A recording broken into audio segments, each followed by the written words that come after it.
Oke, selamat siang semuanya. Selamat Eh, siang. Selamat datang di program diskusi Bicara Wisata bersama Destination Indonesia. Tema hari ini Jakarta setelah PSBB transisi. Membicara tentang apa yang berubah, eh, protokolnya, aturannya, isu-isu terkait wisata di Jakarta, dan juga isu-isu krusial seperti apa yang nanti akan terjadi jika jumlah kasusnya terus naik. Nah, bicara wisata di Jakarta, bicara tentang kehidupan malam, tentang kuliner, konser, taman rekreasi, bioskop, pusat perbelanjaan, museum, bangunan bersejarah, itu beberapa daya tarik yang menjadi magnet wisata Jakarta. Dan hari ini telah hadir 6 panelis yang bisa dibilang mewakili semua daya tarik tadi. Yang pertama ada Pak Cucu Ahmad Kurnia, Kepala Dinas Pariwisata dan Ekonomi Kreatif Pemprov Jakarta. Lalu ada Ibu Dian Sunardi Munaf, Direktur CGV Indonesia. Ada Mas Farid Mardianto, founder Jakarta Good Guide. Lalu yang keempat ada Ibu Jacqueline Halim, Leasing and Marketing Communications General Manager Senayan City. Yang kelima ada Pak Iyo Herlambang, Ketua Asosiasi Museum Indonesia DKI Jakarta. Pak Iyo juga analis senior di Museum Bank Indonesia. Dan yang terakhir Deborah Eliano Yuza, panggilannya Debbie, Asisten Marketing Manager Biko Group. Kalau ada yang belum tahu, Biko Group menaungi 11 merek restoran dan bar di Jakarta. Mungkin salah satu yang paling terkenal Beer Garden. Nah, selain panelis, hari ini ada tim dari Destination Indonesia yang membantu lancarnya diskusi ini. Ada Karina, Darwin, Ilham, dan Radit. Saya bacakan sedikit aturan diskusinya. Waktu kita 90 menit. Tidak ada presentasi oleh panelis, jadi kita dialog aja. Saya akan melemparkan pertanyaan bergantian. Panelis juga bisa saling bertanya, juga bisa saling memberi komentar. Untuk audiens, jika ingin bertanya, tuliskan pertanyaan di kolom chat di bawah layar, tulis isi pertanyaan dan nama panelisnya, nanti akan sampaikan pertanyaannya.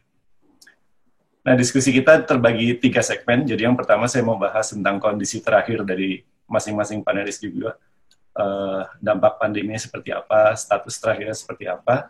Segmen kedua kita akan bahas protokolnya, poin-poin penting yang perlu diketahui oleh publik. Lalu yang ketiga kita akan bahas tentang kondisi dan aturan setelah PSBB transisi berakhir pada 16 Juli kemarin. Bentar, saya mau cek dulu. Darin, Pak Cucu sudah masuk? Cucunya masih belum nih, Mas. Oke. Tadi Pak Cucu sebenarnya sudah sempat masuk, tapi hilang lagi. Oke, pertanyaan pertama saya ke Mas Farid dulu ya, sambil nunggu Pak Cucu. Mas Farid bisa dengar suara saya ya? Mas Farid tolong di-unmute dulu. Ya. Ya, udah. Sudah. Nah, Mas, saya mau tahu dulu, untuk Jakarta Good Guide, dampaknya seperti apa ya kalau di dampak pandemi, dan kalau dibandingkan dengan Yogyakarta Good Guide dan Bandung Good Guide, bedanya seperti apa? Dampaknya sih tiarap ya, Mas Christian ya. Nggak ada tur sama sekali, mulai dari kita pertengahan Maret. Ketika Jakarta sudah mulai PSBB pun, sebelum Jakarta PSBB pun kita sudah sadar diri ya, karena kita tidak ingin jadi klaster baru gitu untuk penyebaran, karena biasanya kita bikin tour itu kan walking tour, dan kalau di weekend itu biasanya ramai sekali yang ikut, jadi sangat riskan sekali lah. Jadi akhirnya kita nggak ada tour sama sekali sejak bulan Maret tuh, pertengahan. Kalau misalnya ditanya sama perbedaannya dengan Bandung dan Jogja, sama. Bandung pun juga sama. Tidak ada tour, tidak lama setelah Jakarta nggak ada tour sama sekali. Jogja pun lebih parah lagi, karena untungnya kalau Jakarta Good Guide, ini masih ada untungnya ya, karena kita orang Indonesia.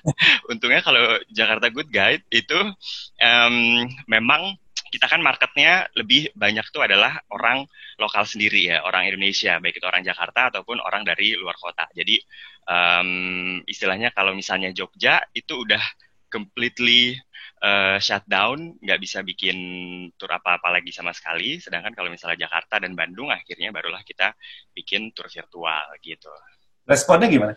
Responnya baik sekali, surprisingly, secara mengejutkan. Tadinya kita pikir juga karena banyak sekali guide kita yang saya pun sebenarnya ketika awal bikin tur virtual itu sedikit pesimis gitu kan.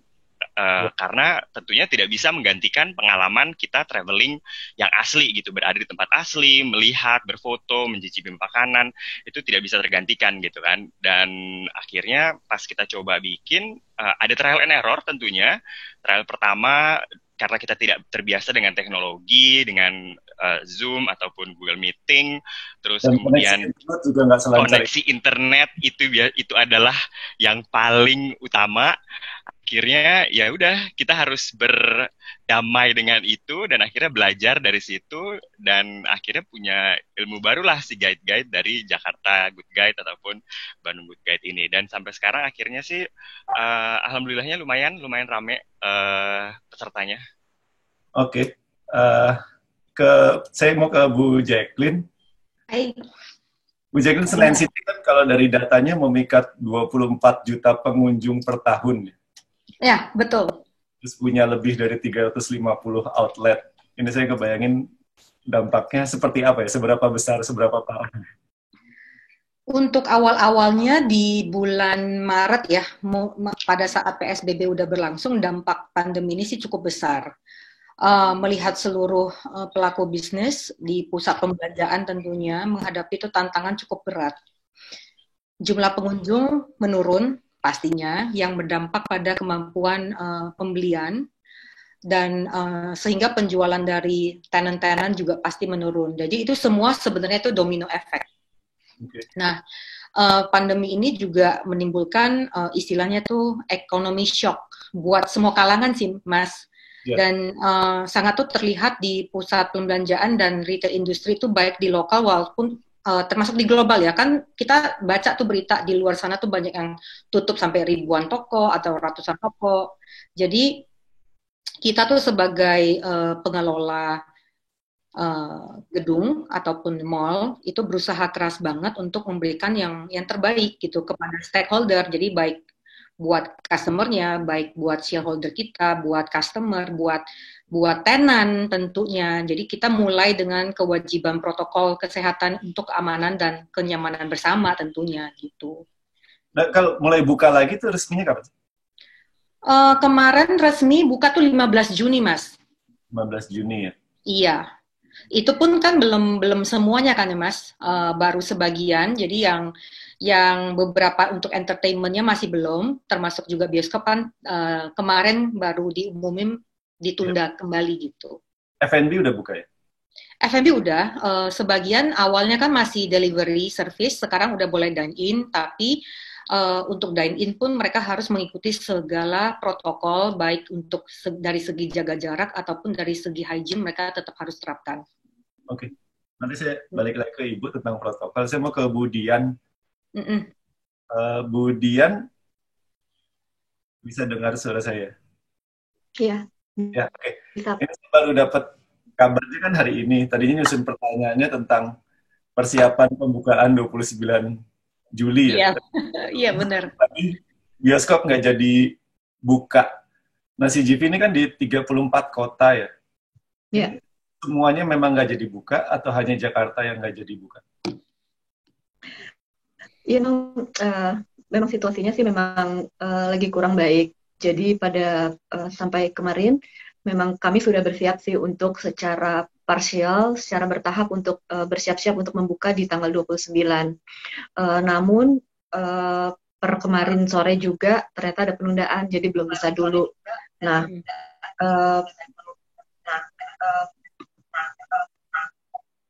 agak ada suara. Jadi untuk saat ini sih memang belum bisa dibuka dulu baik di Jakarta maupun di kota-kota lainnya, menunggu instruksi lebih lanjut dari pemerintah. Karena pada saat kita menutup di bulan Maret pun kita mengikuti instruksi dari pemerintah sih. Betul. Mm-mm. Bu Dian, saya mau tanya deh, sebenarnya ini dari pandangan orang awam ya, saya melihat bioskop itu crowd control-nya sebenarnya lebih mudah ya. Setidaknya ada satu pintu masuk, gitu. Pintu keluar paling maksimum 2. Untuk mengatur orang di dalam gitu, tinggal kursinya yang dikasih jarak gitu, dilipat kursinya satu kursi, lalu kursi dibuka atau dikasih tanda silang gitu. Sebenarnya kenapa bioskop susah dapat izin buka? Apa karena faktor sirkulasi udara ya? Sirkulasi udara memang terutama di minggu terakhir ini ya memang menjadi isu yang cukup sering kita dengarkan di media-media, dan ini juga menjadi poin yang didiskusikan. Pertama memang sirkulasi udara karena memang di dalam bioskopnya itu sendiri kan tertutup. Kemudian yang kedua adalah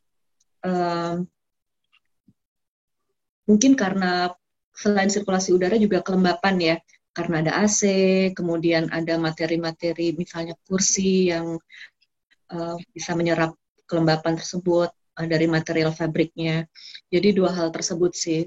Tapi untuk pembatasan pengunjung, kontrol itu tentunya bisa kita lakukan. Cuman yang tidak bisa kontrol adalah bagaimana apabila ditakutkan ada virus yang memang sulit terdeteksi, cuma ada virus. Nah itu yang tidak bisa kita kontrol, itu sih. Walaupun kita sudah melakukan berbagai protokol yang sangat ketat, baik yang disarankan maupun yang kita inisiatif sendiri untuk melindungi nantinya apabila memang sudah buka. Oke. Oke, makasih Bu Dian. Saya mau ke Pak Yiyo. Pak Yiyo, ntar tolong di-unmute ya. Di website AMI saya baca kan Jakarta punya 66 museum ya. Ya, 67 lah kalau museum macan ditambahkan. Ini mayoritas kan sudah buka sejak Juni. Ini progresnya seperti apa, Pak? Baik, terima kasih Mas Christian. Jadi AMI di DKI ini kan sebenarnya kalau saya mau cerita dulu Mas, bahwa di museum di Indonesia itu hampir lebih kurang 509. Sementara di DKI itu merupakan salah satu provinsi yang cukup banyak punya museum. Kita punya museum lebih kurang 62 tadi, plus dengan Taman Mini itu hampir lebih kurang 83. Okay. Nah, sebetulnya museum ini kita sudah buka di bulan Juni. Memang mengikuti peraturan daerah, dalam hal ini adalah Kementerian Pariwisata, Parekraf, Dinas, kemudian juga Kemendikbud. Maka kepada museum itu dianjurkan atau dihimbau untuk dibuka lebih kurang maksimal 50% dari kapasitas yang ditampung. Sehingga memang dampaknya jelas bahwa pengunjung berkurang. Kita sendiri bikin SOP, saya sendiri di pengurus AMI pusat, sehingga masing-masing museum itu wajib membuat SOP yang memang maksimal 50% dari kapasitas. Jadi otomatis memang berkurang pengunjungnya, Mas. Gitu. Oke. Nah, kalau semenjak dibuka, ini bicara tadi Bapak menyinggung soal kuota ya. Ya. Kalau banyak museum di Jakarta kan orang datang lalu beli tiket gitu ya. Misalnya di Kota Tua lah, nggak beli online. Jadi untuk ngasih tahu ini kapasitas kuotanya tersisa berapa atau masih terbuka berapa tuh gimana? Jadi sebetulnya kita sendiri dalam SOP dan mengimbau ke teman-teman museum, dan sekarang kita lagi proses juga sambil jalan, kebetulan juga ada masa atau wabah pandemi ini, kepada museum-museum yang memang relatif maju, itu biasanya pembelian tiket melalui daring, Mas Christian. Jadi daring itu melalui online system maupun offline, jadi tidak memakai yang namanya langsung cash ya, tapi ini bertahap gitu ya, tidak semuanya museum begitu. Nah, kemudian masing-masing museum itu di depannya itu dia membuat semacam katakanlah banner atau pengumuman gitu ya, sehingga diatur. Contoh saja seperti di Kota Tua, di tempat saya sendiri di Bank Indonesia. Jadi betul-betul diatur satu harinya. Kapasitas kita satu hari yang biasanya lebih kurang 500 itu cukup padat gitu ya. Bahkan satu minggu biasanya yang era normal kemarin itu ribuan. Nah, ini nanti tidak bisa lagi. Jadi paling tidak kalau memang 500-nya itu kalikan 5%, paling tidak 250. Nah, kita atur cuma rombongannya, satu rombongan 20 orang, kemudian juga dipecah lagi, ada rombongan yang umum, ada rombongan yang sudah terdaftar. Ini semua kita perhitungan semua, Mas, sehingga betul-betul protokol kesehatan akan kita lakukan. Nah, terkait dengan pengunjung akan datang supaya tahu, pasti kita akan memberikan sharing kepada para pengunjung yang akan datang.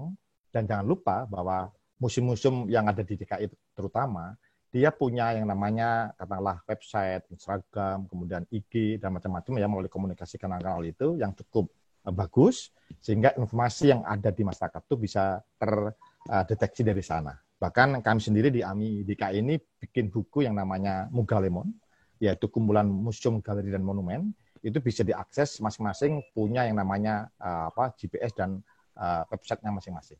Begitu. Oke. Ya, makasih Pak. Nanti kita balik lagi ngobrol soal protokol. Saya mau ke Debbie. Debbie, kamu kan di Biko Group ya ada 11 merek restoran, bar. Dampak pandeminya seperti apa? Saya tahu banyak restoran kamu kemarin sempat buka delivery, push. Ya, betul.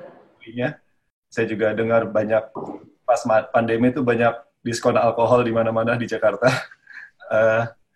Nah sekarang semua tempat udah buka lagi atau masih ada yang kita untuk semua tempat kita sudah buka lagi sih, sudah beroperasional semua. Maksudnya buka as in dine in ya? Yes. Ya, kita semua sudah available untuk dine in juga, mengikuti keputusan pemerintah kemarin sih. Dari tanggal 8 Juni kita sudah mulai buka, itu yang berdiri sendiri. Kalau yang mall, kita ngikutin surat dari mallnya aja. Yang buka termasuk kayak duck down gitu, yang di basement gitu? Oke. Kalau semacam kayak live music gitu, sudah mulai juga atau belum? Kalau itu sih belum.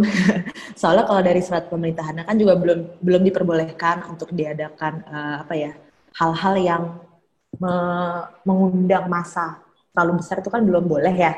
Jadi untuk tempat-tempat kita, walaupun memang sudah kita terkenal untuk memberikan experience seperti itu, live music, entertainment, kita stop dulu. Kita ngikutin aja sih peraturannya. Oke. Ini Pak Cucu sudah masuk. Pak Cucu bisa dengar suara saya? Bisa Mas, silakan. Oke, makasih Pak. Selamat datang. Saya mau bertanya tentang yang segmen 1 tentang dampak pandemi bagi Jakarta. Ini satu fakta yang jarang dibahas, sebenarnya jumlah turis asing ke Jakarta cukup besar ya. Kalau tahun lalu 2,7 juta kunjungan wisatawan asing, ya angkanya kurang lebih sedikit di atas Kepulauan Riau, di bawah Yogyakarta lah. Tapi intinya kontribusinya untuk jumlah turis secara nasional cukup signifikan. Nah, problemnya Jakarta kan 80% turisnya naik pesawat nih. Sementara penerbangannya dibekukan, jalur internasional juga dibekukan. Jakarta biasa dapat 170 sampai 180 ribu kunjungan turis asing per bulan. Di bulan April hanya 400-an yang datang. Di bulan Mei turun lagi di bawah 400. Untuk pariwisata, pukulan pandemi seberapa parah? Ya, kalau pariwisata sih, tentunya yang punya dampak paling duluan, nanti sembuhnya belakangan, Mas. Gitu ya, jadi sembuhnya belakangan. Kalau mau dicari mungkin dari semua sektor memang akan yang paling terpukul pariwisata, dan pariwisata kan sangat luas, bukan hotel, bukan cuma travel, bukan travel ataupun restoran. Tapi kalau kita bicara event, bicara MICE gitu ya, meeting sampai kawinan, ini semua tidak bergerak gitu loh, karena masih banyak, termasuk bioskop, termasuk beberapa aktivitas olahraga yang masuk kategori olahraga rekreasi seperti misalnya bowling, bisa. Jadi kurang lebih itu kalau di kami ada 14 subsektor yang terkait industri pariwisata, dan semuanya bergerak sangat perlahan, kecuali mungkin yang udah agak mendingan ini di F&B ya, di makan minum. Kita udah mulai boleh dine-in lagi, hotel juga udah mulai buka, walaupun servicesnya juga masih hanya room, swimming pool belum diperkenankan untuk dibuka, begitu juga function hall ya untuk kawinan juga belum boleh beroperasi. Yang lagi kita perjuangin ini mungkin meeting-meeting yang skalanya kecil gitu ya, di ruang-ruang tertentu yang mudah-mudahan nanti dari tim gugus COVID memberikan izin. Jadi kalau dibilang pukulannya ya terutama di industri hiburan ya, kalau kita bicara hiburan itu hampir 100% nggak bergerak. Kalau F&B sih mungkin masih sekitar 60% lah ya, masih ya penurunannya ya. Masih ada 40% bisa bergerak. Seperti contoh kalau makanan restoran kan tadi Bu Debbie pernah cerita ya, kapasitasnya hanya boleh sekarang ini masih 50% dulu gitu. Oke. Oke, ini sekalian saya kasih info Pak Cucu sebenarnya sebagai Kepala Dinas Pariwisata dan menjabat di momen yang langsung berat sekali ya Pak. Nasib. Pak, kalau boleh tahu ada bantuan atau insentif nggak sih Pak untuk para pelaku di industri pariwisata dari pemerintah? Jadi kita dalam bantuan itu tidak melihat sektor ya Pak, karena hampir semua sektor kalau kita bicara DKI secara keseluruhan kan hampir semua, kita ini kota jasa gitu ya, jadi begitu luas pukulannya. Jadi kita memang memberikan bantuan sosial langsung ke masyarakat gitu bentuknya. Jadi ya untuk orang-orang yang berkecimpung pariwisata yang tinggal di Jakarta pasti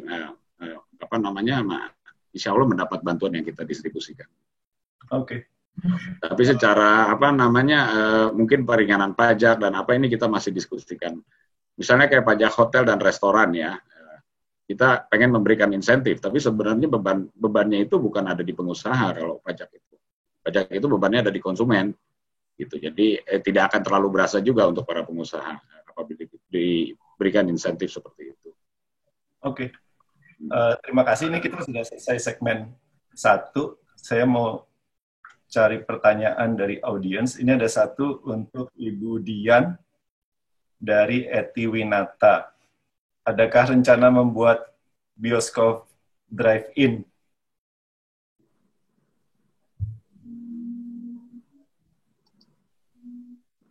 Bu Dian, tanya ke saya nih. Ini ke Bu Dian.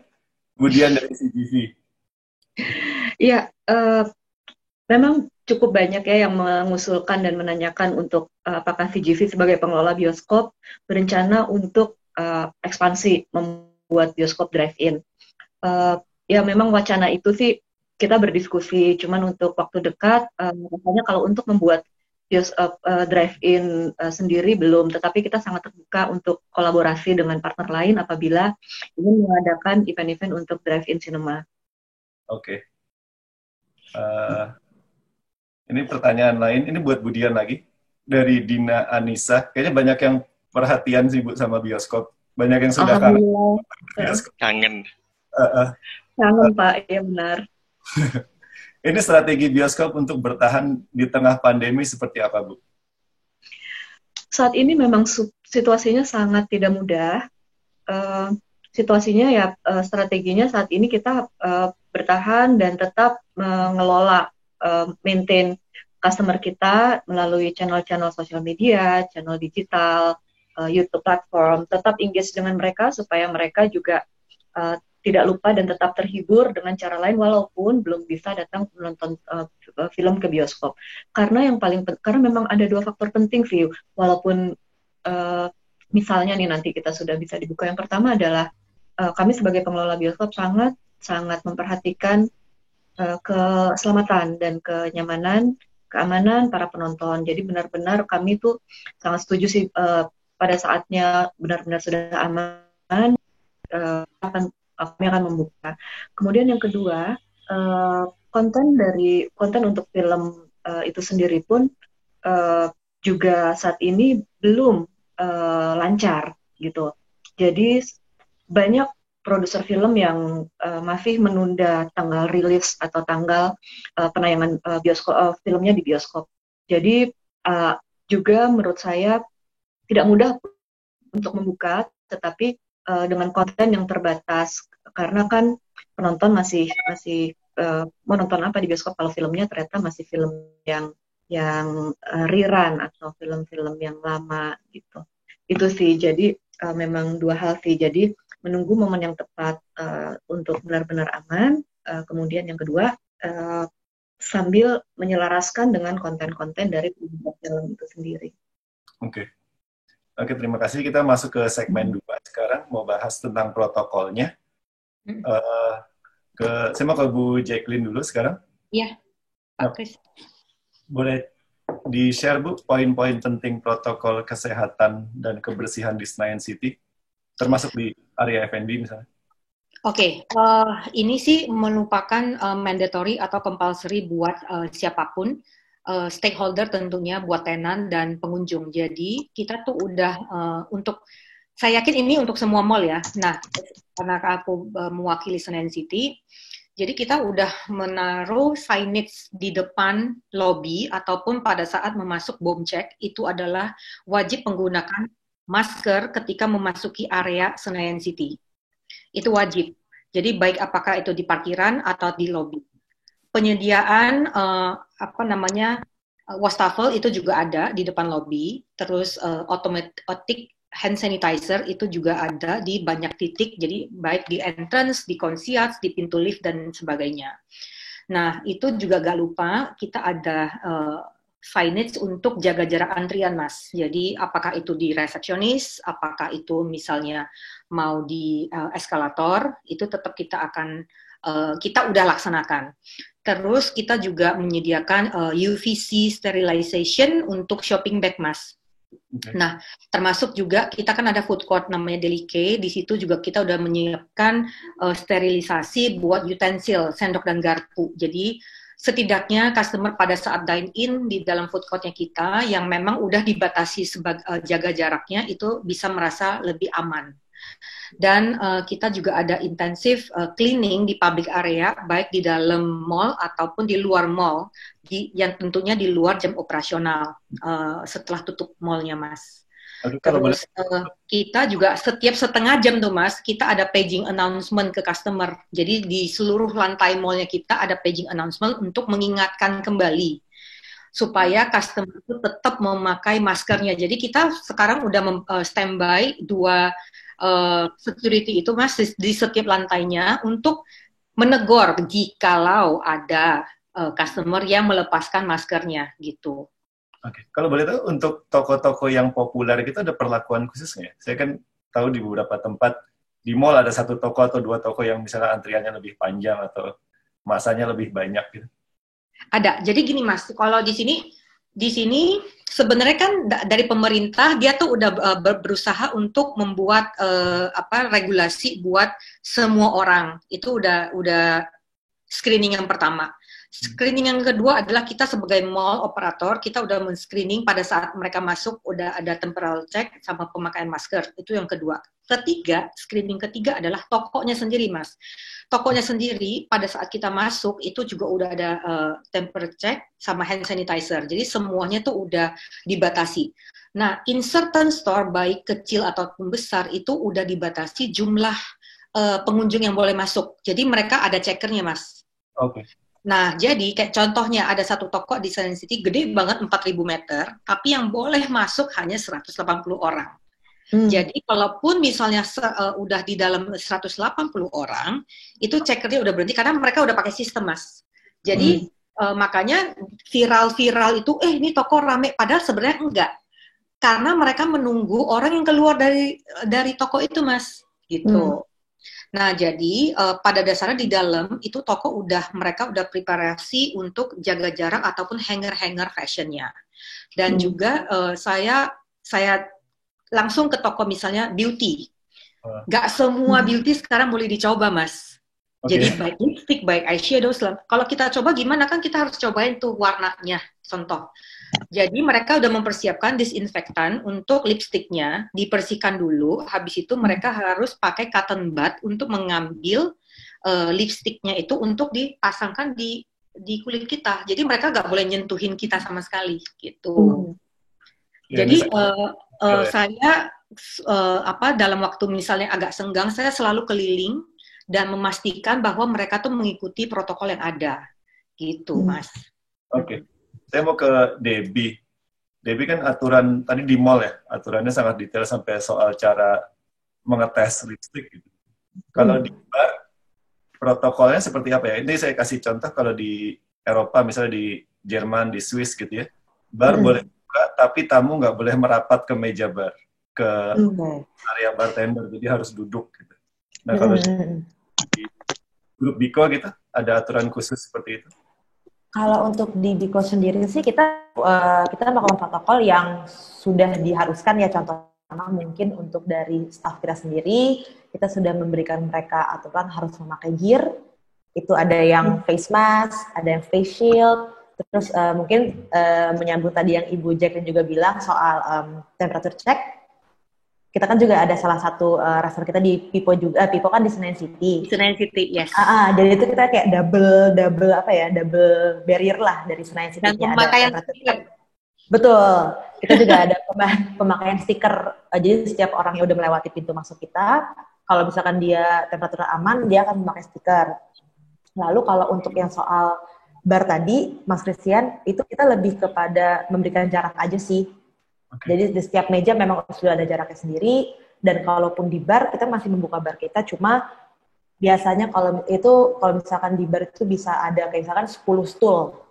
Nah itu kita cuma ada 5, jadi kita setengahin. Gitu. Nah, kalau satu teknologi yang sebenarnya udah common tapi belum banyak dipraktekkan gitu, saya lihat di salah satu restoran Biko ada QR code untuk menu sama data diri. Jadi ini ada di semua restoran, orang harus isi data diri. Tapi ini wajib atau enggak sih sebenarnya? Sebenarnya kita wajibkan, jadi setiap ada orang yang datang, nanti tim greeter kami yang kayak front office akan memberitahukan, Ibu, Bapak, mohon maaf, bisa sebelum memulai memesan, bisa mengisi dulu data dirinya. Kenapa kita memakai itu, juga biar kita bisa tracking orang-orang yang datang ke tempat kita juga. Gitu. Oke. Lagi saya mau ke Pak Iyo. Pak Iyo kan Dinas Pariwisata sudah menerbitkan protokol, Kementerian Pariwisata juga sudah. Kalau adaptasinya di AMI seperti apa, Pak? Iya, makasih Mas Christian. Jadi selama ini kita memang mengacu kepada protokol yang sudah ditentukan oleh Bapak dari Kementerian maupun Dinas, termasuk ICOM. Itu salah satu dewan konsel museum di dunia. Kita mengacunya ke sana. Jadi SOP museum itu lebih detail lagi, Mas, karena tidak hanya ribuan orang masuk ke dalam museum, tetapi di museum sendiri ada beberapa koleksi-koleksi yang selama ini menjadi interaksi antara museum dengan pengunjung. Nah, ini harus kita jaga. Jadi, bagaimana kita mengatur pengelolaan museum, kemudian pekerja museumnya diatur. Saya sepakat dengan ibu-ibu tadi sebelumnya bahwa yang namanya APD itu pasti syarat utama bagi kita semua. Kemudian pengunjung juga kita atur, kemudian ada pelayanan dan juga kunjungan. Termasuk ruang pamer kita atur juga, ruang storage museumnya, termasuk kebersihan areanya, dan juga pengawasan dan pengendalian, termasuk komunikasi. Jadi luar biasa ini kita atur, karena kalau salah kita mengaturnya, maka unsur di situ akan menyebar kemana-mana. Nah, dengan demikian, maka tentunya tadi itu saya sharing bahwa memang kapasitasnya itu maksimal harus 50% dari yang biasanya ada. Dan jangan lupa juga bahwa sebelum masuk pengunjung kepada museum, itu selalu ada APD, keluar pun juga harus cuci tangan juga. Artinya segala kunci-kunci yang betul-betul menjadi wabah untuk penyebaran itu kita dudukan dengan bagus, dan juga kita akan bersama dengan gugus COVID, Mas, untuk dalam hal ini. Gitu, Mas. Di museum juga ada pendataan pengunjung gitu. Jadi selain beli tiket, didata tinggal di mana gitu. Ya, jadi pengunjung itu kalau misalnya melalui online nanti pasti akan ada record di sana. Tapi kalau pengunjung GUSU biasanya dia kalau misalnya dia ada museum yang gratis pakai KTP atau kartu pelajar, itu kelihatan juga datanya. Kemudian jangan lupa juga bahwa ada durasi mereka masuk ke museum. Jadi tidak bisa dia terlalu lama, karena seperti tadi kayak di mall atau bioskop mungkin sudah nggak tahu apakah diatur juga, tapi di museum kita atur durasinya. Contoh di tempat kami di Museum Bank Indonesia diatur durasinya maksimal 1 jam. Dari mana terlihatnya? Dari waktu ngeklok pakai tiket. Jadi seperti halnya dengan parkir, ke situ kelihatan, dan selalu pemandu dan beberapa ada sistem katakanlah sound pengeras suara untuk selalu mengingatkan kepada pengunjung bahwa durasi waktu karena di era new normal maksimal 1 jam. Ini kenapa harus kita lakukan supaya tidak terjadi penumpukan pada waktu pengunjung melihat suatu koleksi yang menarik. Itu, Mas. Oke, Mas Farid. Mas Farid. Bentar, Mas Farid. Mas Farid bisa dengar suara saya? Oke, saya skip dulu. Saya mau ke Pak Cucu. Pak Cucu. Ini hilang ya? Siap, Mas. Oh ya, sorry. Saya mau tanya tentang protokolnya, Pak. Kan Dinas Pariwisata mengeluarkan protokolnya lebih dulu ya ketimbang Kementerian Pariwisata. Itu pertama pengen tahu kenapa, lalu ada yang direvisi nggak Pak setelah Kementerian Pariwisata mengeluarkan protokol? Jadi gini, ya karena kami masalah cepat atau lambat itu membuka adalah suatu tinggal it's just a matter of time gitu kan.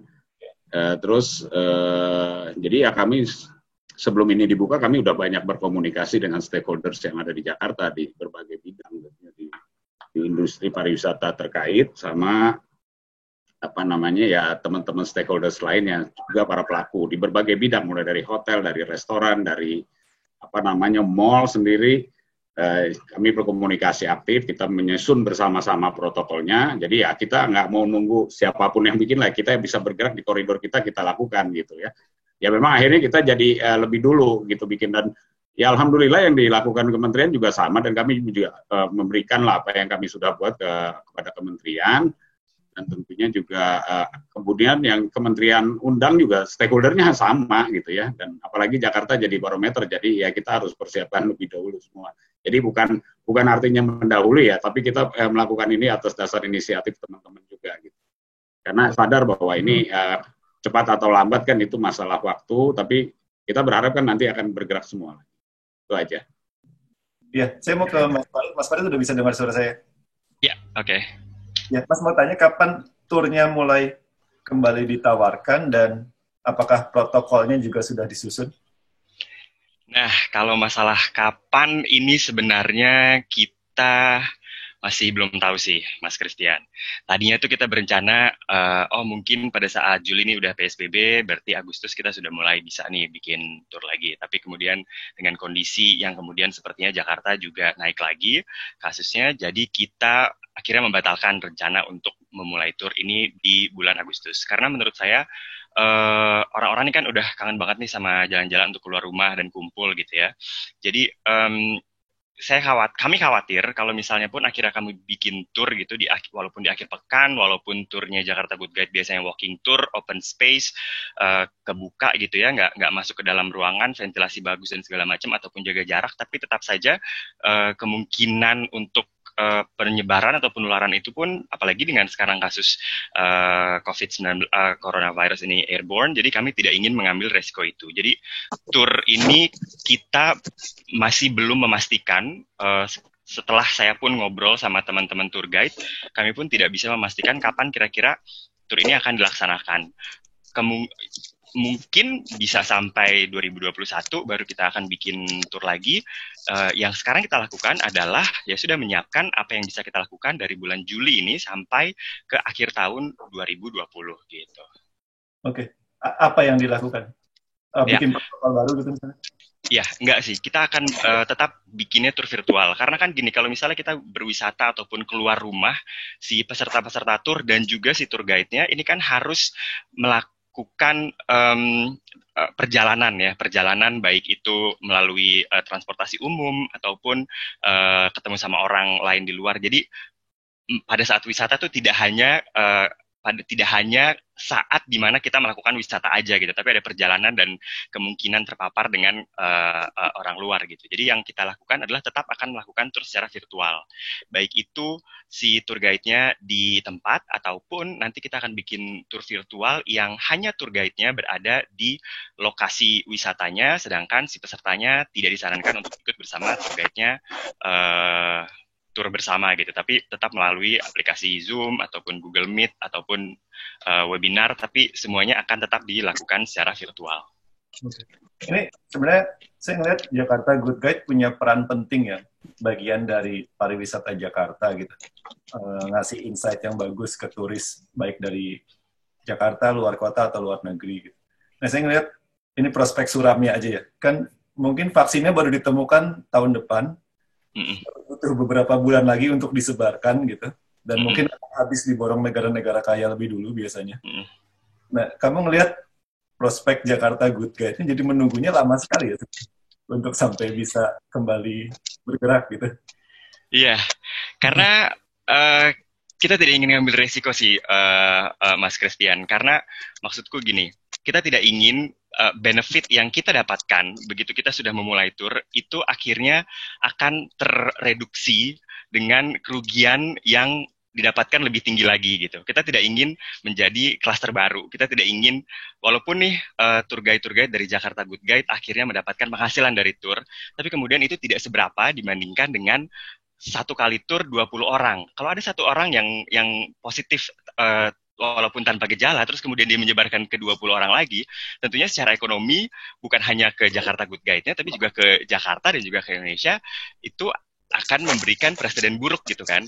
Dan kalau angka-angka ini atau data-data ini dari pasien-pasien atau orang-orang yang positif ini tidak turun-turun, akhirnya tidak akan ada gitu orang yang akan mau datang ke Jakarta gitu. Jadi in the bigger picture is akhirnya negara-negara lain pun akhirnya tidak akan yakin untuk membolehkan warganya untuk datang ke Indonesia, apalagi ke Jakarta gitu, salah satu epicenternya yang ada di Indonesia. Gitu aja sih kita mikirnya. Oke, poinnya bagus.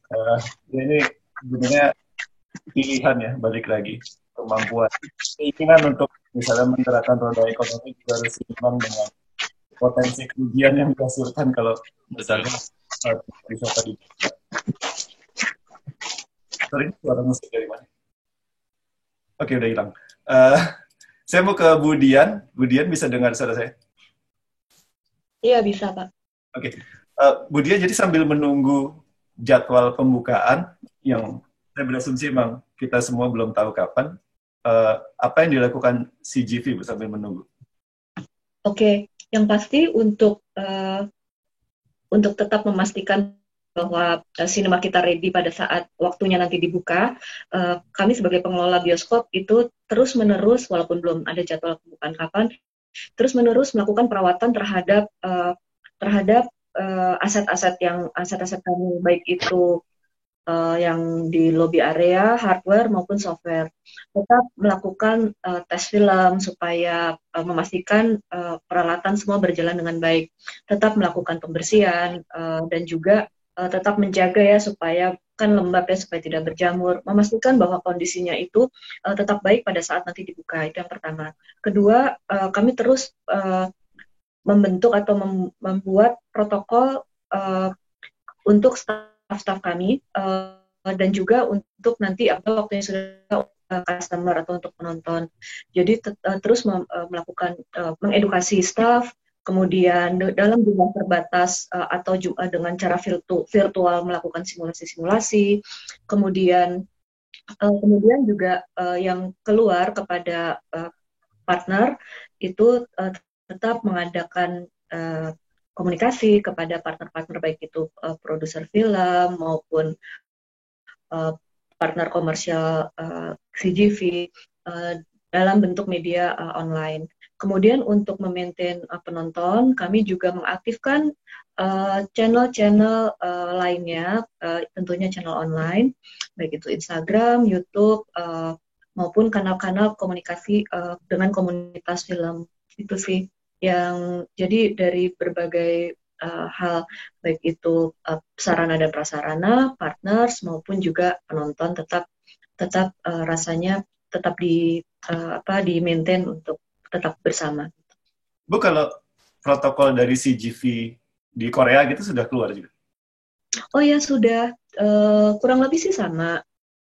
Tetap social distancing, menjaga kapasitas, itu yang utama ya. Dan juga memastikan paling tidak semua staf kami itu steril, dalam arti periode waktu tertentu itu mensterilkan diri. Oke. Saya mau ke pertanyaan dari audiens. Ini pertama untuk Mas Farid.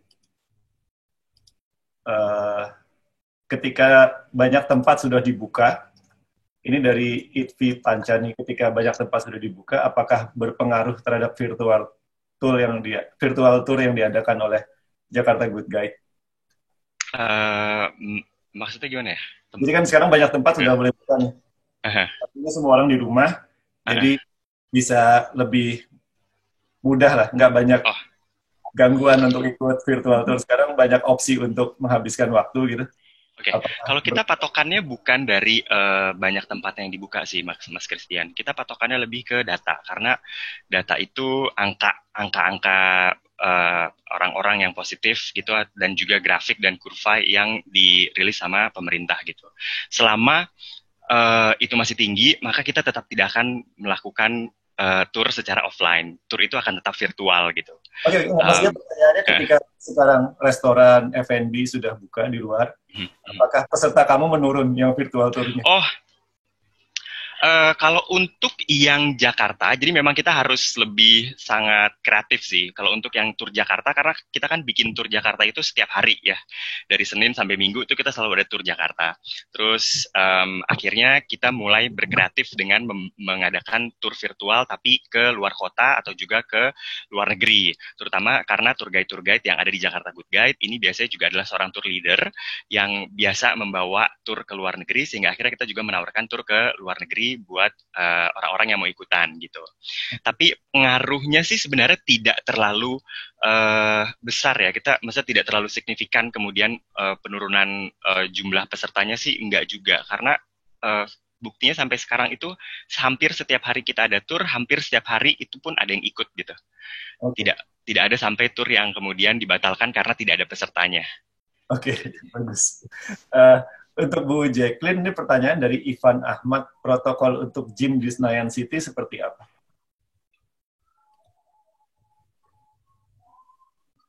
Sorry Bu Jacqueline, suaranya nggak kedengaran. Oke, unmute. Oke, untuk yang gym itu kalau nggak salah saya tuh baru boleh dibuka untuk publik itu tanggal 12 kemarin tuh Mas.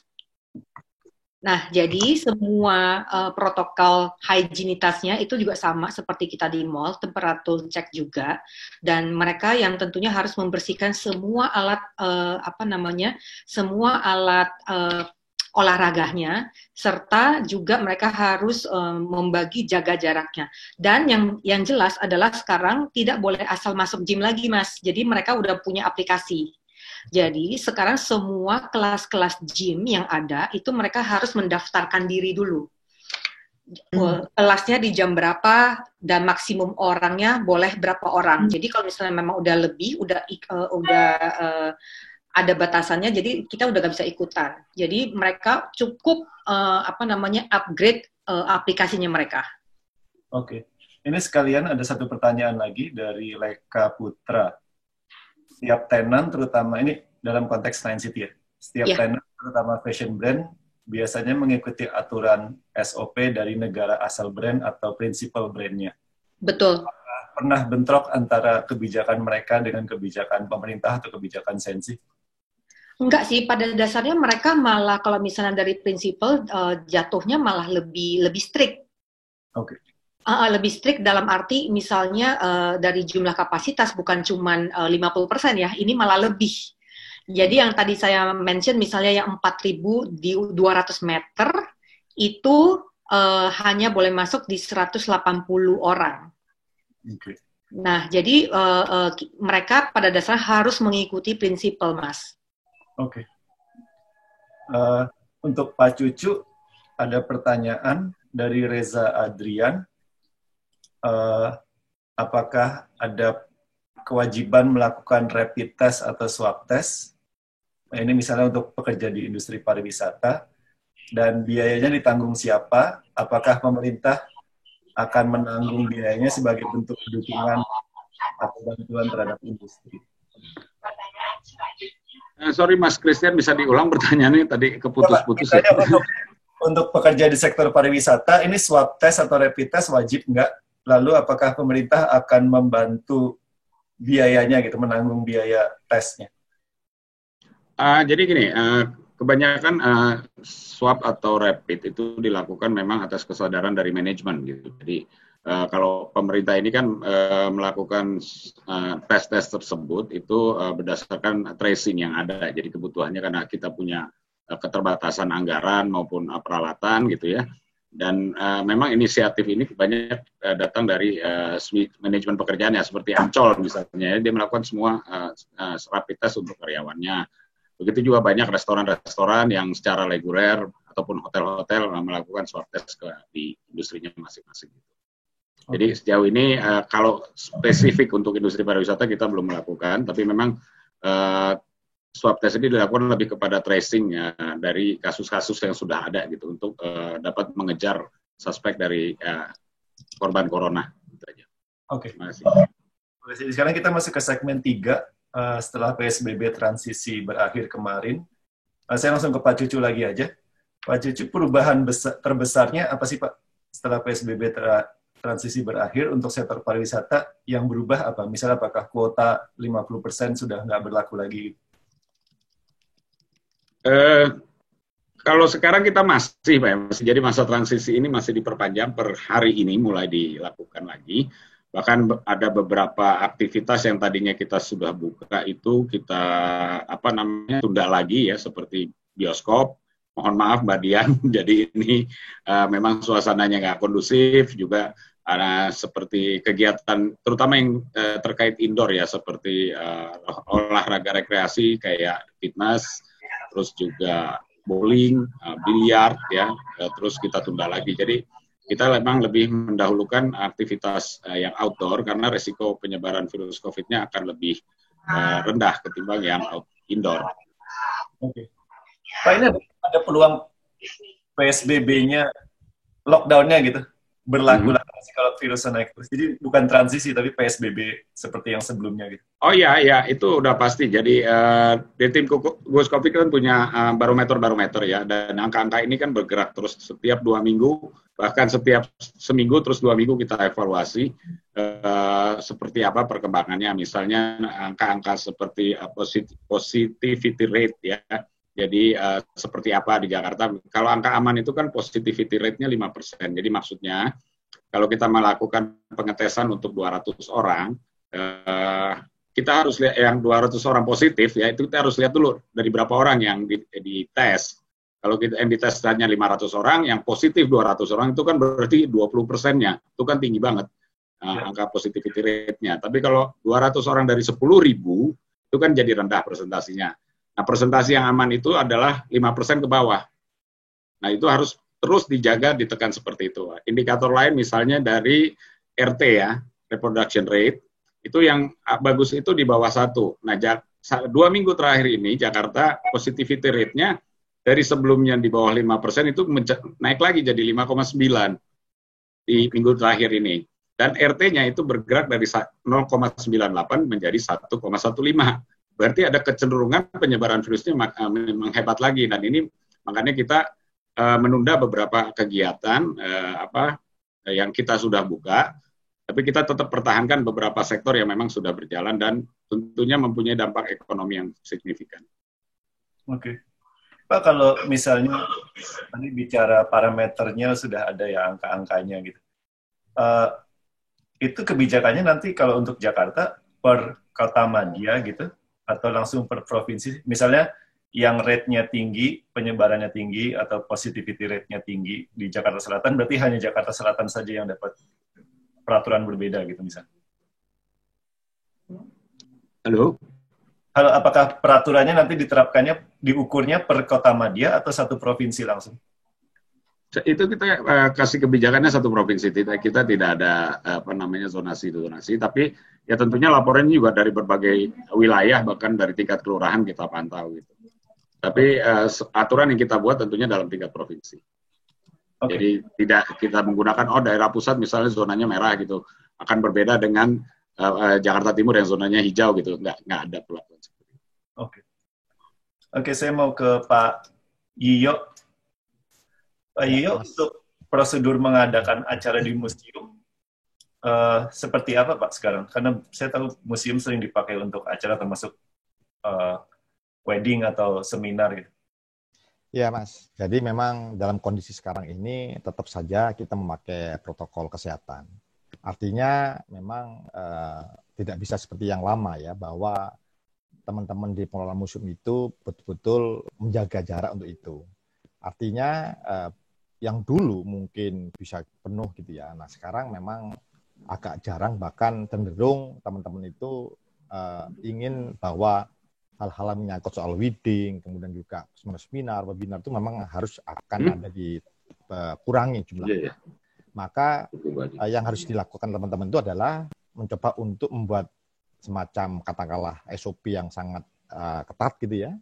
Ya. Tetapi juga tetap teman-teman itu tidak diam, artinya mungkin akan dijadikan semacam katakanlah shift-shift yang ada, yang tadinya mungkin katakanlah 900-100, sekarang dikurangi menjadi katakanlah 50 dan seterusnya. Dan ini sudah mulai diterapkan. Kami pun juga mengalami hal yang sama, dan alhamdulillah teman-teman yang akan memakai ruangan kita sadar dan maklum bahwa ini harus dilakukan. Itu Mas. Oke. Pak, ini kan ngelihat masih panjang ya ini. Virus wabahnya masih akan terus ada sampai beberapa bulan ke depan. Ya. Untuk para pekerja museum, ada bantuan nggak Pak dari AMI? Ya, yang pertama kami kemarin dari AMI Pusat ya tentunya memberikan bantuan gratis kepada teman-teman AMIDA di seluruh Indonesia. Ya, kita hampir lebih kurang 500 dengan APD yang ada, termasuk ada juga bantuan finansial kepada AMIDA-nya ya. Kemudian yang kedua nanti AMI Pusat bekerjasama dengan BUMN itu akan memberikan bantuan yang sifatnya adalah fisik kepada seluruh AMIDA-AMIDA di Indonesia, di mana satu AMIDA dalam 1 tahun itu dikasih bantuan 1 miliar gitu ya, dengan dibagi 5 AMIDA, jadi masing-masing AMIDA akan dikasih 200 juta, dan dia akan memberikan sharing kepada anggota AMIDA, yaitu anggota-anggota museum di daerahnya. Ini sudah kita lakukan semua, sehingga betul-betul ada pendekatan kita ke teman-teman di seluruh Indonesia.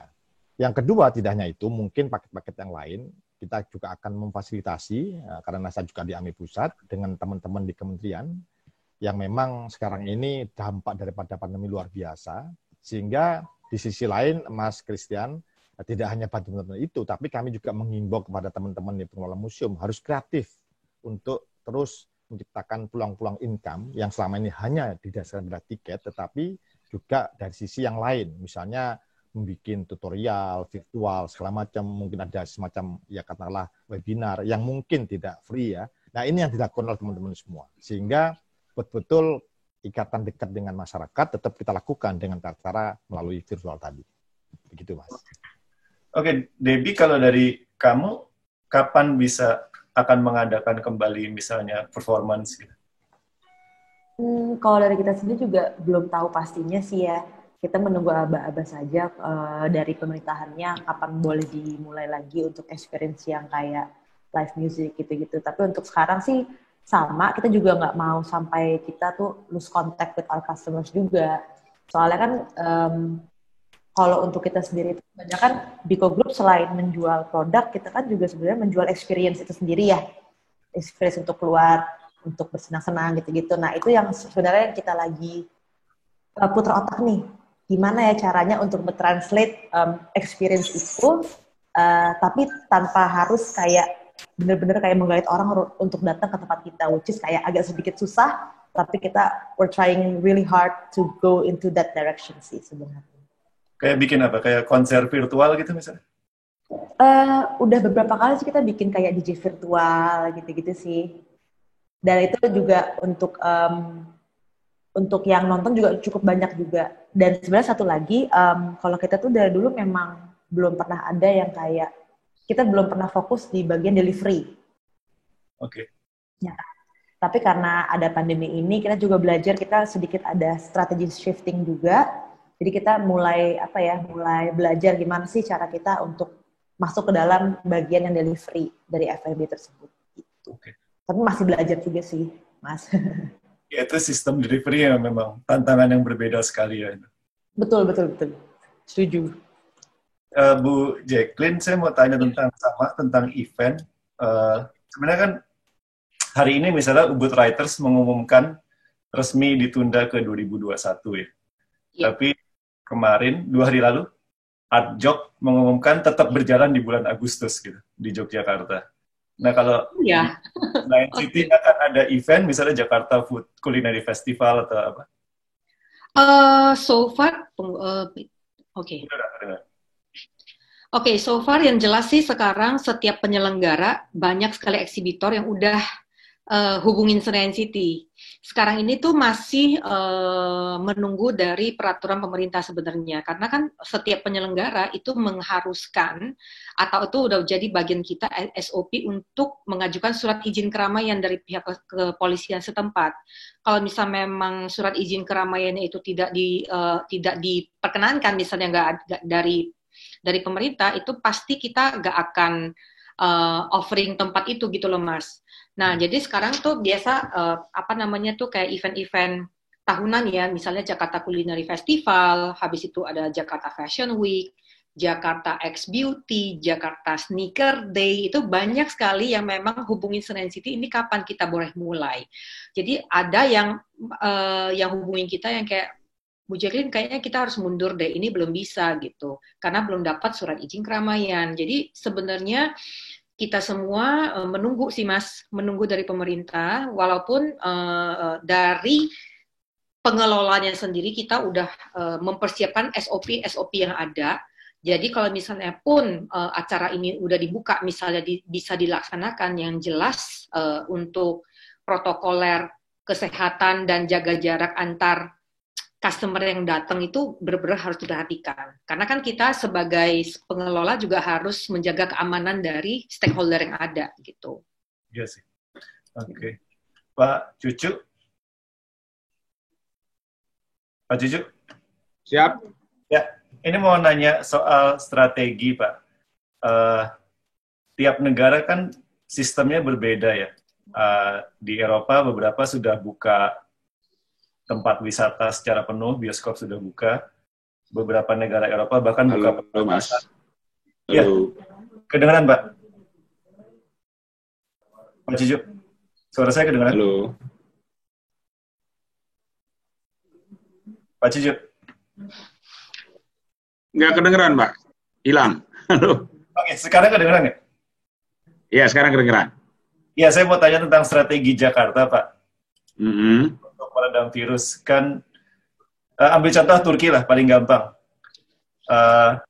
Dia mencabut PSBB, tingkat kematiannya 10 kali lebih rendah dari Inggris misalnya. Nah, triknya Turki adalah orang tua dan anak-anak dilarang keluar rumah. Lalu bisnis ditutup di hari libur. Jadi tempat-tempat wisata ditutup di hari libur dan akhir pekan. Jadi intinya di jam kerja, di hari kerja bergerak, tapi aktivitas hiburan dikurangi dan orang tua dan anak-anak nggak boleh keluar rumah. Negara lain pakai sistem aplikasi misalnya untuk mendata, untuk tracing gitu. Jadi aplikasi seperti yang dikeluarkan di Jerman atau di Swiss, Indonesia juga coba punya Peduli Lindungi, tapi saya lihat kayaknya kurang begitu laku karena baru 1 juta download. Kalau Jakarta, agenda ke depannya gimana Pak? Supaya bisnisnya jalan tapi virusnya juga turun. Ya, jadi gini, kalau strategi di kami ini kan kita memang membuka secara bertahap ya. Baik dari sisi kapasitas ataupun jenis industri yang kita buka pelan-pelan. Termasuk juga kegiatan-aktivitas lain ya, seperti perkantoran dan aktivitas-aktivitas sosial lainnya seperti ibadah dan segala macam. Jadi dari kami sendiri sebenarnya dari Pemprov DKI sudah menjalankan namanya program, ada aplikasi Jaki ya. Jadi ini gunanya untuk men-tracing orang, tapi kita memang masih berlakukan baru di kawasan perkantoran pemerintah ya di Pemda DKI. Jadi setiap orang yang masuk ke gedung itu diharapkan mendownload aplikasi Jaki namanya, terus mengisi data, jadi kita bisa tracing dia pergi kemana aja, di mana dan kapan saja. Memang, tapi banyak penolakan juga ya dari masyarakat tentu karena ini kan masalah data pribadi, gitu. Tidak mudah memang untuk menerapkan ini. Tapi alhamdulillah sejauh ini sekitar 48.000 orang yang download aplikasi itu. Ya kita berangkat dari karyawan Pemprov DKI sendirilah ya. Jadi yang kami harapkan sih sebenarnya disiplin dari masyarakat itu. Kalau apapun aturan yang kita lakukan gitu ya, kalau tidak ada disiplin dari masyarakat, sulit sekali kita bisa menekan penyebaran virus ini. Jadi pemerintah tidak bisa bekerja sendirian, tapi juga harus ada kesadaran seluruh elemen masyarakat, pengusaha, ataupun manajemen di tempat manapun, baik itu tempat terkait pariwisata, perkantoran, rumah ibadah ya, untuk menjalankan protokol-protokol COVID yang sudah ditetapkan. Minimal ya, kita sendiri berangkat dari kita harus selalu kemana-mana pakai masker, kita harus bisa selalu menjaga jarak dengan orang lain, kita selalu harus sering cuci tangan. 3 ini aja kita jalankan secara konsisten gitu ya, siapapun, ya insya Allah penyebaran virus COVID juga akan bisa kita tekan. Dan kita harus punya prinsip, punya persepsi bahwa emang Jakarta ini belum aman gitu ya. Kita masih PSBB, baru sekedar transisi. Jadi juga kalau nggak penting-penting amat ya jangan keluar rumah gitu loh. Ya ini yang harus kita bangun bersama gitu. Untuk kesadaran ini kita kampanyekan terus. Gitu. Terima kasih. Oke, Pak, ini ada pertanyaan dari audiens sekalian nyambung dari Jessica Tiffany. Ini dengan perpanjangan PSBB transisi, gym ini yang di mall atau di luar mall, apakah akan ditutup atau enggak? Iya, ditutup dulu, ditunda dulu sementara di manapun, baik di mall ataupun yang di luar mall, yang mandiri maksudnya.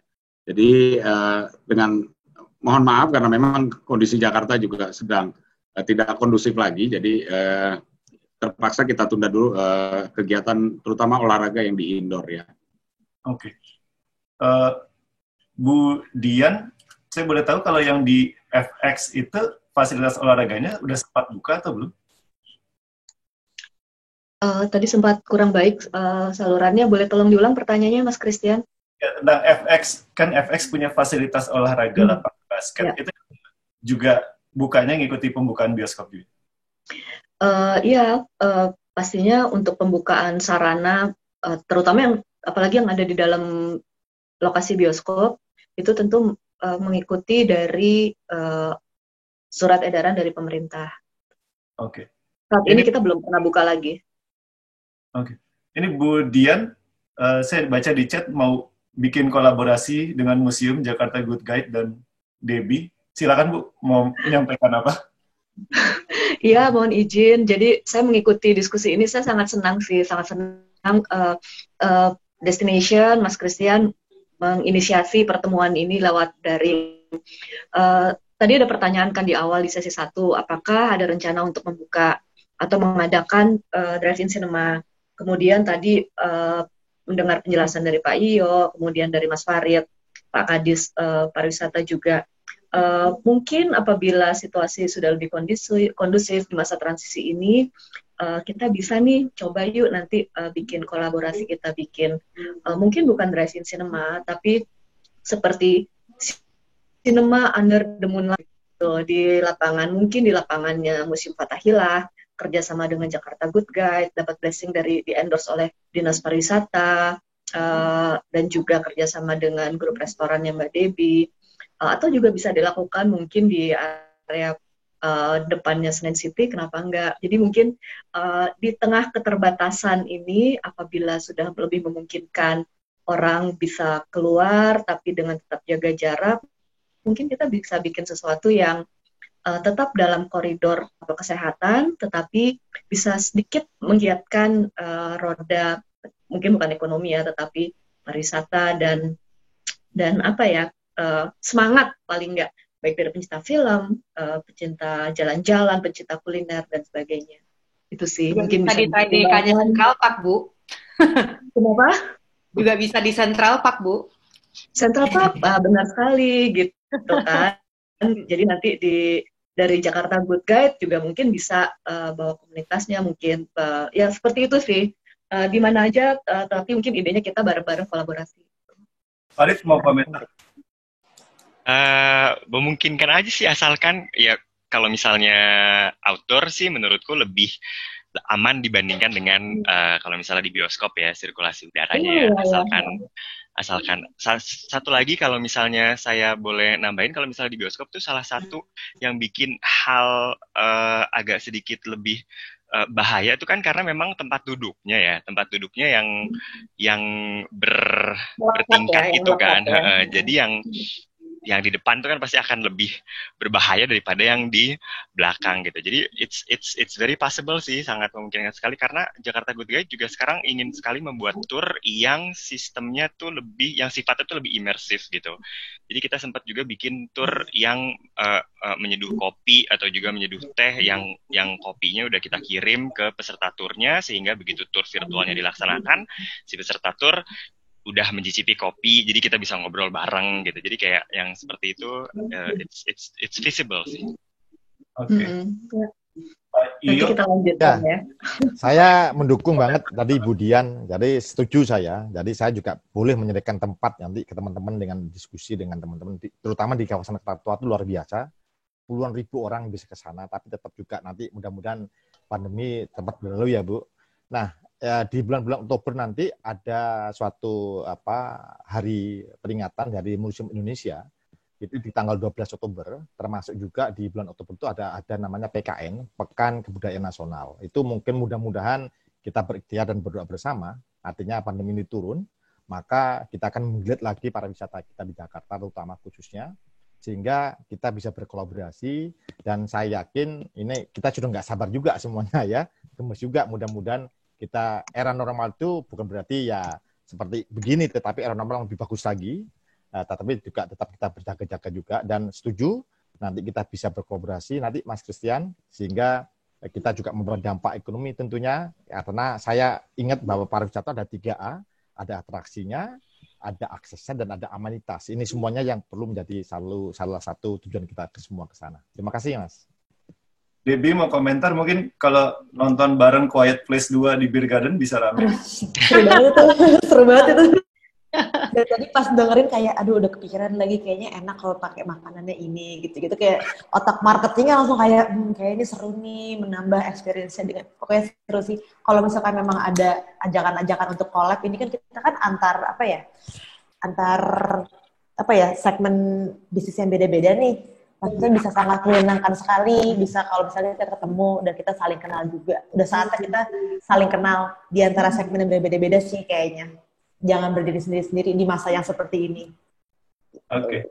Ini kayaknya pandemi juga salah satu hikmahnya, kalau boleh bicara hikmah, bikin semua orang jadi berpikir kreatif, menjalin kolaborasi baru, juga belajar soal teknologi, karena tur virtual ternyata jadi salah satu solusi alternatif, misalnya di zaman susah. Tapi saya mau, ini Pak Cucu, Pak Cucu kayaknya sudah pamit. Baru mau nanya. Oke. Minta pamit karena udah ada acara yang lain. Mungkin terakhir apa yang mau ditanya, Mas?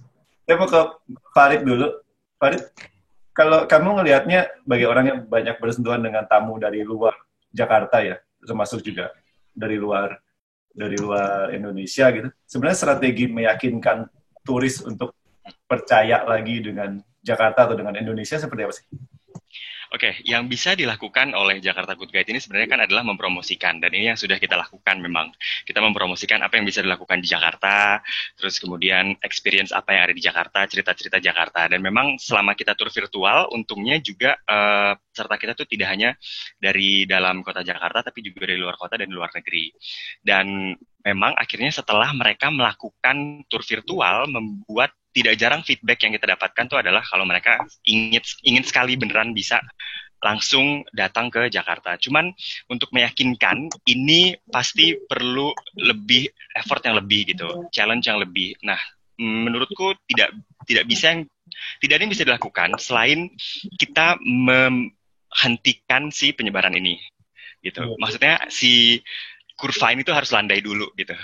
Karena kalaupun tidak landai, apapun strategi yang dilakukan oleh semua pihak wisata itu pasti akan mentah gitu, akan mentah karena orang tidak akan berani untuk melakukan perjalanan gitu. Baik itu tiket murah, tapi kalau misalnya kita angkanya masih tinggi, Jakarta apalagi masih tinggi, itu pasti tidak akan tidak akan berhasil untuk mau ke sini gitu. Kita sudah pernah berbicara dengan orang-orang yang berada di Jepang, kita udah pernah berbicara dengan orang-orang yang ada di Amerika gitu, dan mereka sangat senang dengan adanya tur virtual karena mereka bisa melihat Jakarta tanpa harus ke sana, tanpa harus ke sini maksud saya, tanpa harus ke Jakarta. Jadi kalaupun kita udah bilang enggak kok di sini udah aman, di sini PSBB-nya transisi kok gitu. Cuman kan mereka tidak berada di sini, mereka tidak merasakan rasa keamanan itu gitu. Kalau orang Jakarta mungkin kalau kita ngelihat sekarang sudah merasa aman karena semuanya toh sudah keluar, kayak semua sudah beraktivitas seperti biasa gitu. Tapi si angka-angka yang diterbitkan oleh pemerintah, angka-angka yang diterbitkan oleh media, WHO pun kemudian masih menerbitkan warning ke Indonesia, itu semua akan jadi mentah kembali gitu. Jadi strateginya adalah bagaimana ini semua harus kemudian cepat landai. Itu sih Mas Christian. Bu Jacqueline, ada strategi nggak dari Senayan City untuk convince publik gitu bahwa mallnya aman gitu? Saya lihat juga ini bicara turis asing ya, Qatar Airways udah terbang ke Jakarta gitu semenjak tanggal 1 Juli gitu. Dan sudah terbang ke Bali juga, walaupun tamunya cuma 40-an sampai 50-an orang gitu. Tapi intinya peluang untuk mulai strategi PR kan momennya sudah datang. Gini, sejauh ini tuh Senayan City tidak pernah yang membatasi pengunjung yang datang, baik dia luar kota ataupun luar negeri, siapapun batas usia berapapun mereka bisa datang ke Senayan City. Nah, untuk memberikan kenyamanan dan rasa aman ke stakeholder itu, kita tuh memang powernya ada di sosial media, Mas.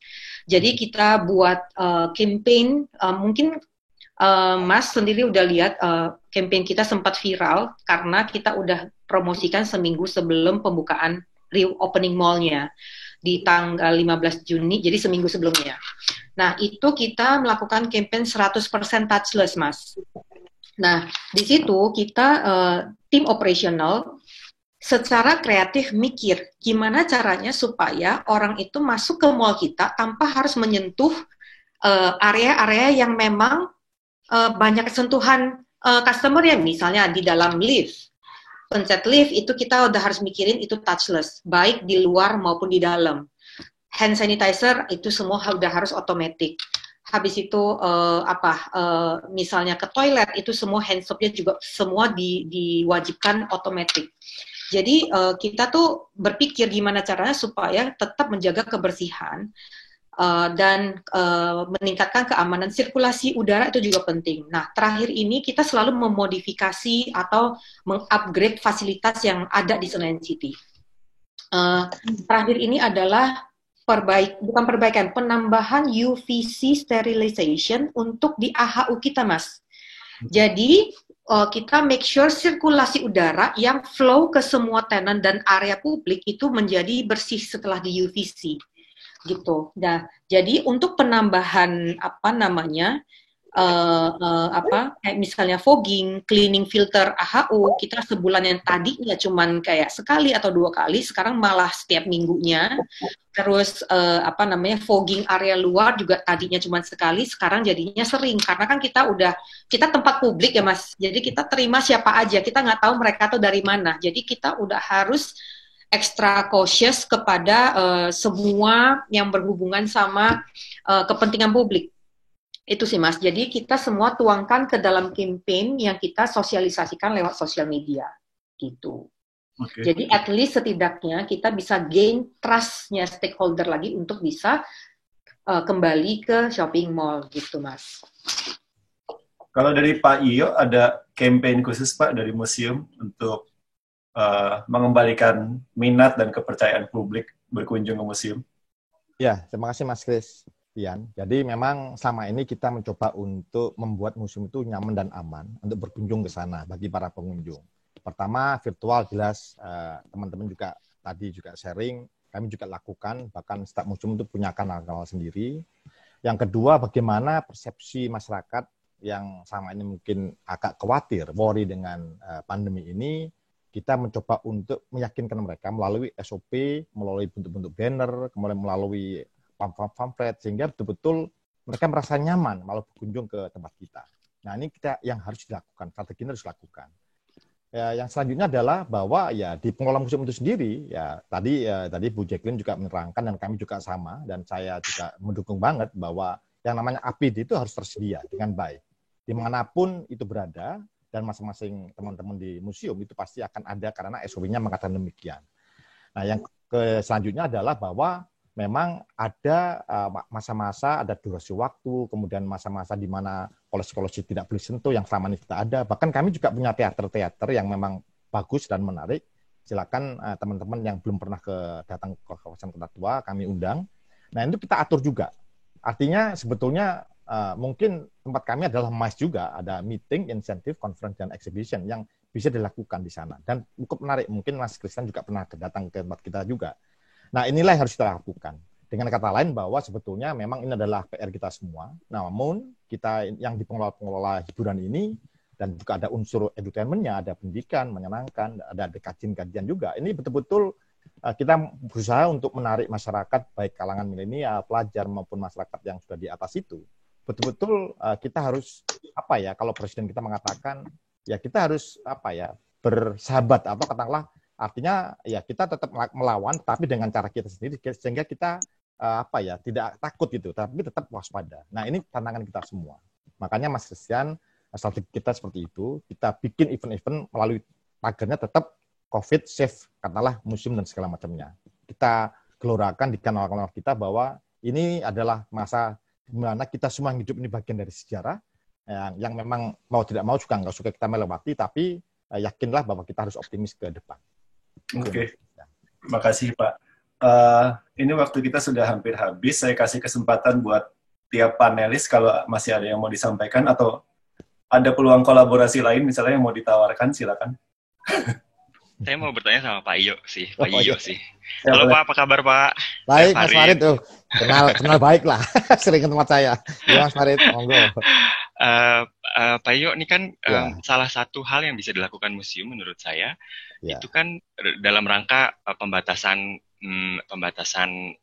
pengunjung gitu kan, itu kan dengan adanya si audio guide ya Pak Iyo ya, alias guide yang memang bisa disewa oleh si peserta atau pengunjung museum sehingga mereka tidak berkumpul di satu tempat gitu, jadi mereka bisa mengunjungi koleksi atau ruangan-ruangan yang berbeda-beda. Tapi kalau di Indonesia sendiri sudah ada belum sih Pak Iyo yang museum yang melakukan itu audio guide, penyewaan audio guide?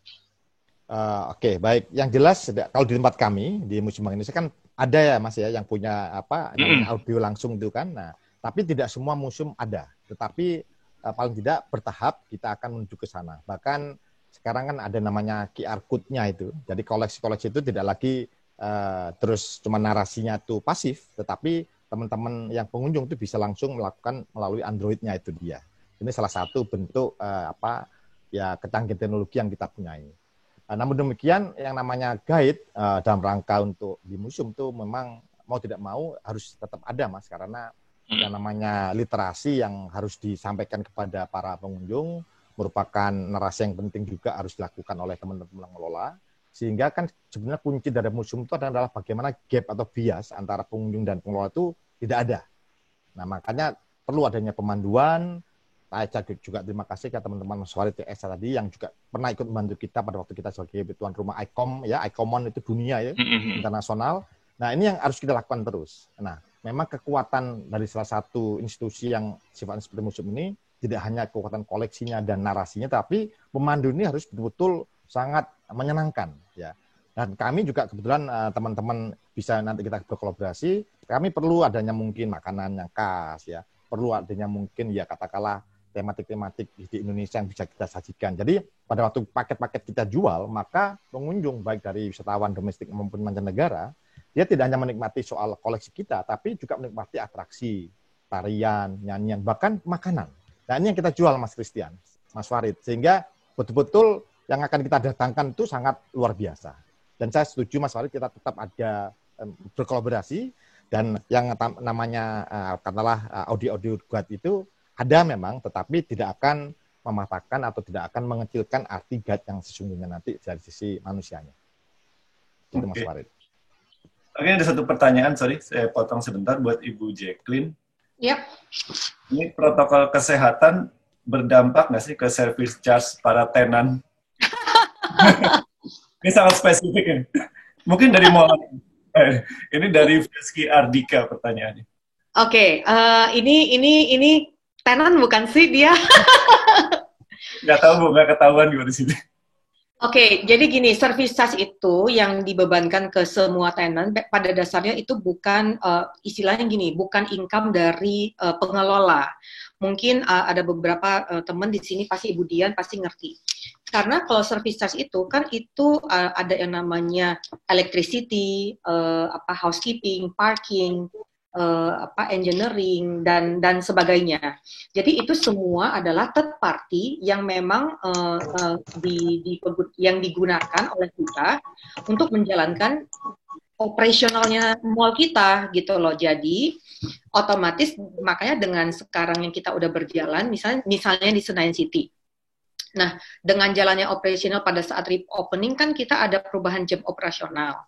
Nah, perubahan jam operasional di jam 11 sampai jam 8 tentunya service charge-nya juga akan berkurang di diskon sekian persen misalnya. Karena kenapa?